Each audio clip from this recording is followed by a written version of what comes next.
The cottages were built in 1947, they were finished, and they were built, Mr. Gaymer, who had the cider factory, he had them built in memory of his son, Morris, and his wife, who died shortly afterwards. That was in their memory. I saw them being built as a child because we lived in the farmhouse. My father was farm steward for Mr. Gaymer.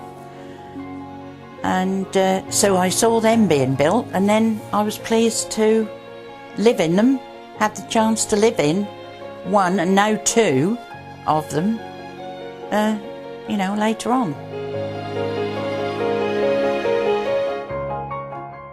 Obviously, we're absolutely delighted to have received the money from the Technology Strategy Board to test low carbon technologies.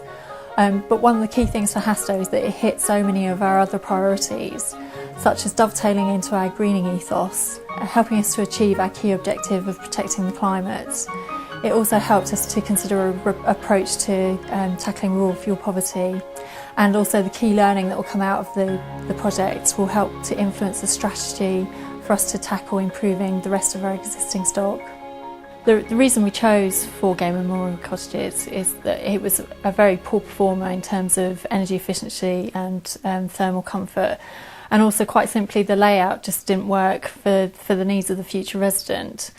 So the retrofit was a really useful opportunity for us to look at the whole house, really, not just the green aspects and the energy efficient aspects of it. And I think that's really shone through, and that's been an important part of getting Mrs. Lawrence involved and getting her take on how the property would be the most useful for her. And Julie came to see me on the 10th of February 2010 and said she'd got good news and bad news. They couldn't put a shower in number one because of the house being old and the whole place needed rewiring.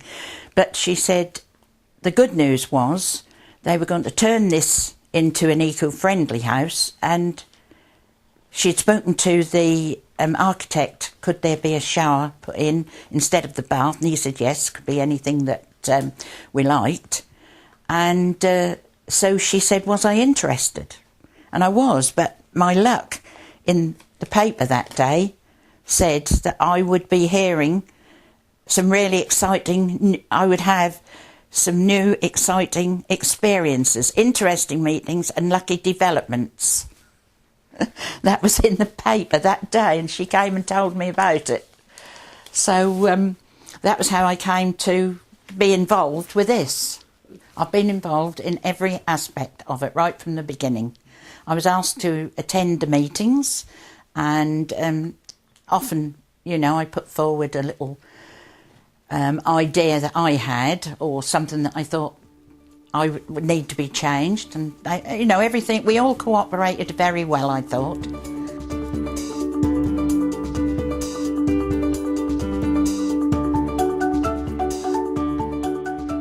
The main aim of the Retrofit for the Future is to test new technologies, to identify ways of achieving massive carbon savings in line with the government's target of 80% reduction by 2050.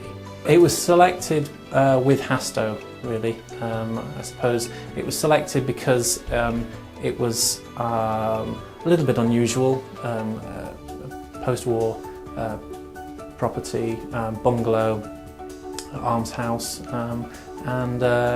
but there are many properties of this kind nationally that need to be refurbished, and it was seen as perhaps a good example of a property that has lots of problems. It was a G-rated, a band G property originally, with no insulation to speak of, and massive heat losses and fuel poverty. It was electrically heated, so it was clearly one where there was plenty of opportunities for improvement. But the most important thing really with any retrofit is to insulate properly, and the technologies that we're testing are a variety of new technologies by existing manufacturers, and in some cases whole new sectors really that haven't been trial before.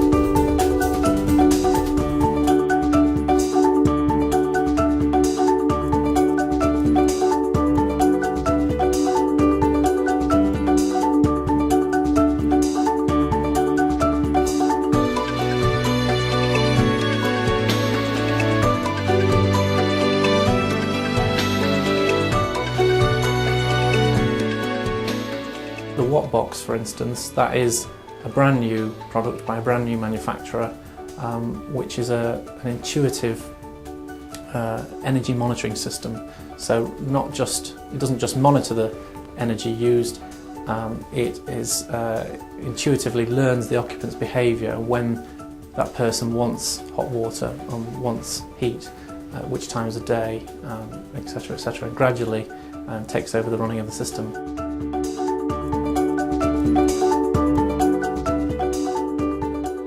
There was no disruption to me while they were doing the house here.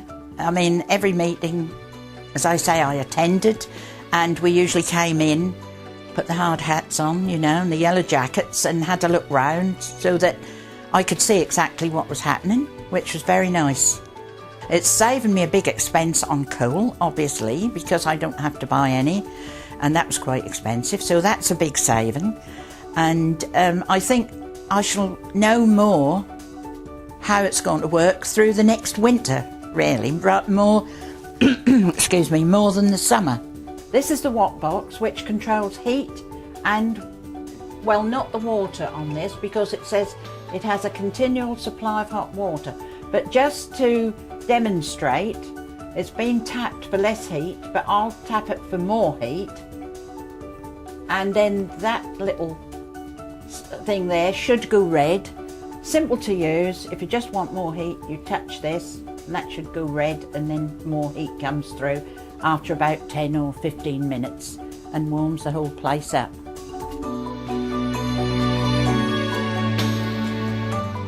Resident involvement is really key for us. I mean, you know, there's little point doing these type of things unless residents are fully involved, because you want to provide an end product that's going to improve their quality of living. And you know, by doing some of these very eco-friendly improvements to a property like this, which clearly it's two ends of the spectrum, isn't it? It's gone from being very un-eco-friendly, probably cold, to becoming, you know, just about as eco-friendly as you can probably find. So, and that's of course great for Hastoe, but it's got to work for the resident. We're so proud of Mrs. Lawrence, you know, to be involved from the outset. A lady in her 80s, you know, absolutely fully embraced the project and the technology, and you know, is hopefully now reaping the benefits of being involved in that early stage, and really enjoying this new home that we've created with her help.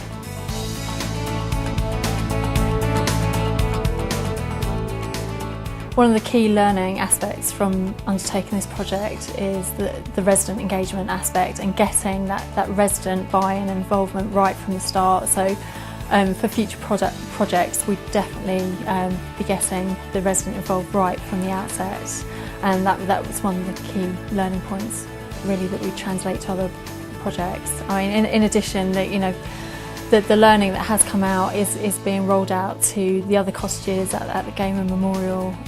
We'll be using the improved layouts, we'll be using the increased levels of insulation, we'll also be looking at installing photovoltaic panels and air source heat pumps. So sort of the practical building envelope elements will be translated across, but it's also the important things of the resident engagement as well. You know, it's important that we do include that.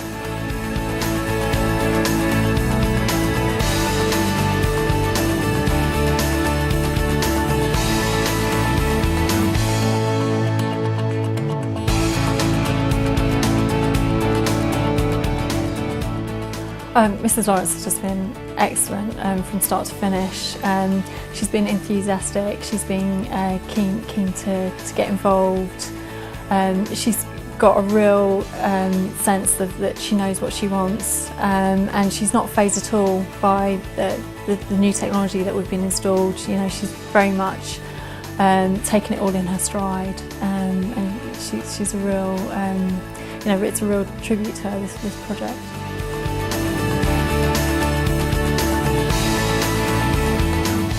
Roalco appreciated this challenge.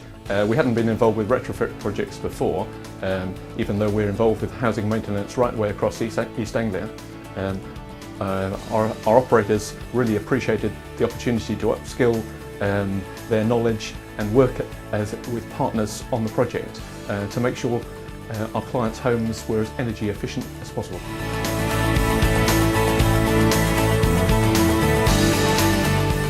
In running this project here, we were able to make sure that all the waste was carefully managed and make sure that all of the products were appropriately meshed together to make sure that this was as sustainably built as possible.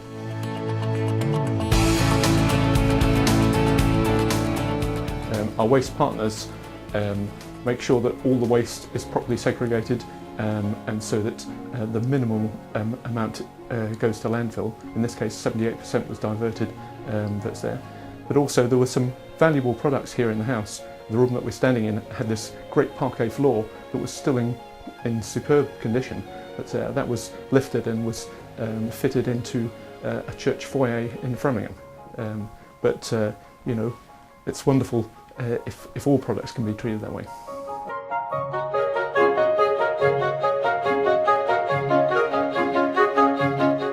I would say to other associations who are thinking of it, I think it's a very good idea and well worth doing.